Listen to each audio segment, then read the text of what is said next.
So as Chief AHP, my role is to provide strategic and professional leadership to the allied health professions that we have within Shropcom. And those professions are dietetics, paramedics, podiatry, occupational therapy, physiotherapy, diagnostic radiography, and speech and language therapy. And those professions transverse across the entirety of the trust, so within our adult services and also within our children's services. So the strategic and professional leadership really involves ensuring that we have the right skills and competences in the right place, that we have a workforce model that is fit for the future and for the services that we're trying to deliver, and that enables as many routes as possible into those professions with a very clear career progression attached to them. It's also to ensure that as an organisation we're aware of what AHPs can do, and this could be within their clinical roles and thinking about how do we make teams more multi-professional and multidisciplinary, and then also in terms of leadership roles as well. So where we might have had historic roles that would have been typically for a certain profession, it's ensuring that actually we think a little bit differently and open it up to AHPs as well. As part of my role, I'm also the co-chair of the Shropshire, Telford and Wrekin AHP Council. And every system across England has a council, an AHP council. And basically this is a group of senior AHP leaders or chief AHPs who come together to set the strategic direction for their system. It's a great opportunity. It gives me the opportunity to work with other chiefs like myself, both within county and also to link regionally as well.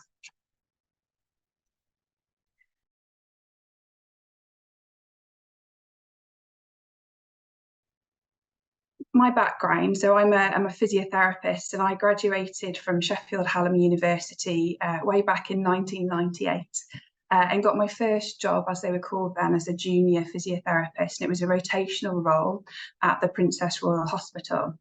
So I did lots of 4-month rotations, as they were back then, through different specialties such as medicine, surgery, ITU, neurology, orthopaedics, and outpatients, MSK outpatients.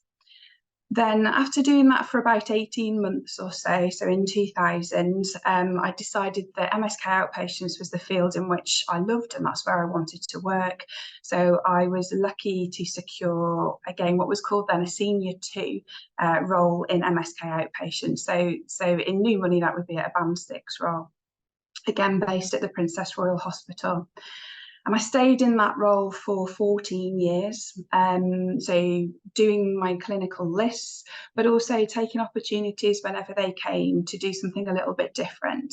So that would have included becoming a clinical educator so that I could support students from Keele University, getting quite heavily involved in the development of others, so the development of our support worker workforce, as well as the development of Band 5s or junior roles that were coming through.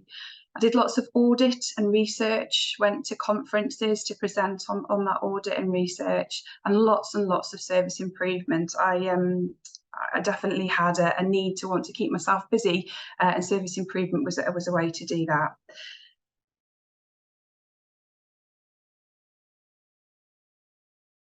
In 2014, there was a restructure within the department, and this has offered a real opportunity for me with the development of some Band 7 therapy quality improvement lead roles, TQLs as we called them.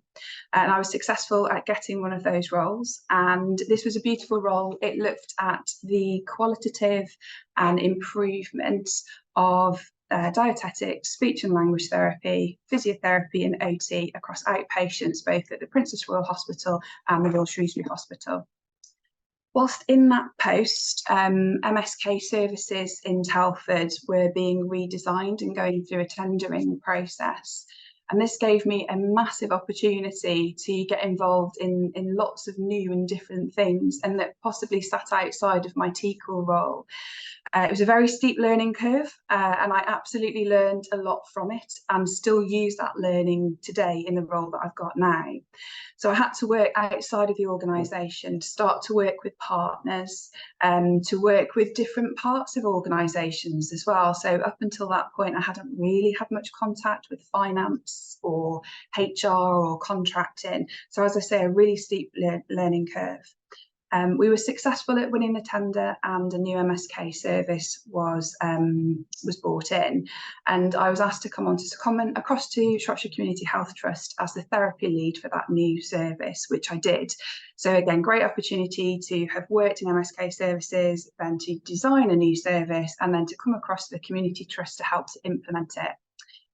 When I came across here into Shropcom, I loved it from the second that I got here. It had a very nice and warm feeling, a very can-do attitude. And so when the opportunity to stay as a clinical services manager for outpatients came up, I absolutely grabbed it.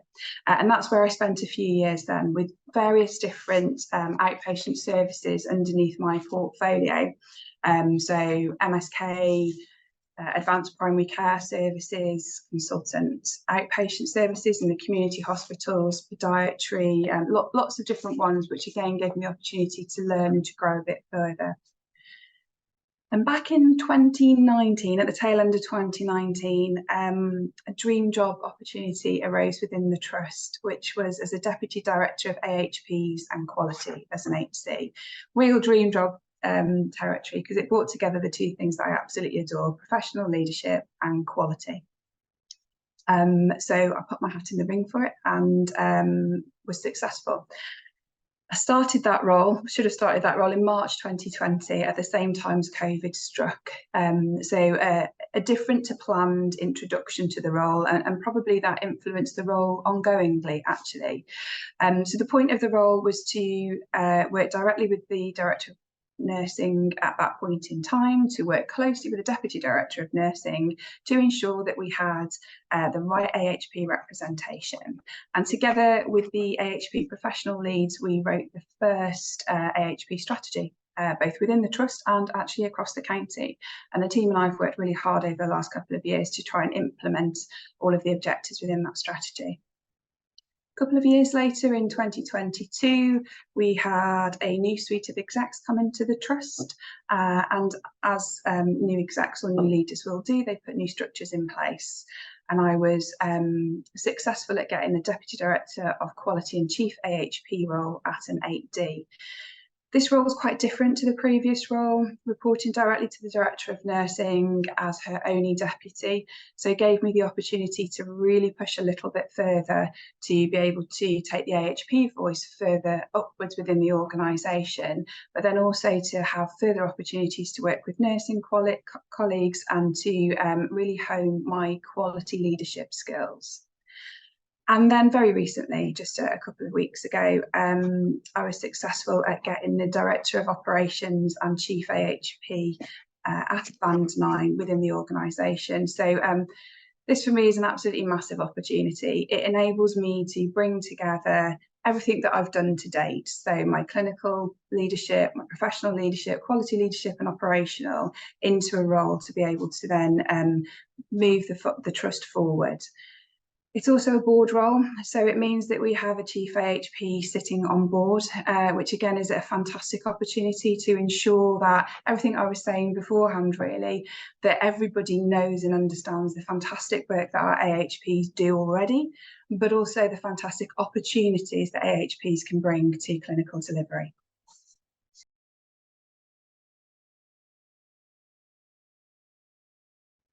So I think that Shropshire Community Health Trust offers amazing opportunities for AHP support workers and also for AHPs. My story itself, I guess, helps to indicate that, but we have lots and lots of other amazing folk with fantastic stories. So we have lots of routes of entry into AHP careers currently, and the team and I are working really hard to ensure that we offer that further across the patch. We're really keen as well to ensure that we've got the right career progression, whatever that career progression might look like for our individuals as well. And for some folk, that might be that they're very happy staying within the roles that they've got, but ensuring that we offer them the opportunity to develop within those roles is really important for me. For others, they will be aspiring into lots of different avenues, and that could be along a clinical pathway. We have advanced clinical practitioner roles within the trust, going up to an 8B currently, to which AHPs are very well placed to be able to to go for and to be appointed to, and then also into leadership roles as well, whether those leadership roles be through professional, quality, operational. There are lots and lots of opportunities for us within the Trust. There's more work that we'd like to do in terms of ensuring that our AHPs and our AHP support workers actually have the ability to get involved in research and audit, and that's something that's high on my list of priorities for these next 12 months.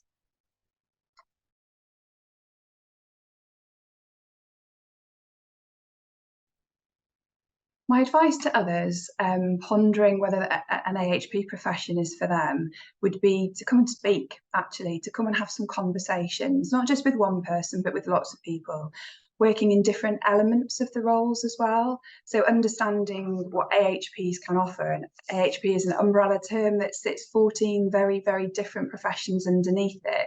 So if one profession's maybe not quite for you, within one specialty is not quite for you, please have a conversation with others. For those that are already working within the NHS or working within Shropcom, have that conversation and then ask to come and do some shadowing. So to shadow alongside in clinics, to shadow alongside in meetings and so forth, to really get a taste of what an AHP profession can bring to you. Also take opportunities. So that could be secondments. So where there's the ability to have a secondment, it's your ability to come and try before you buy, so to speak, to see what another step within your AHP career could bring for you. Or take on projects, stretch assignments, see what else you can get involved in. It gives you a taste of whether you want to make that next step into leadership, whether you want to stay within a clinical career or whatever that might be.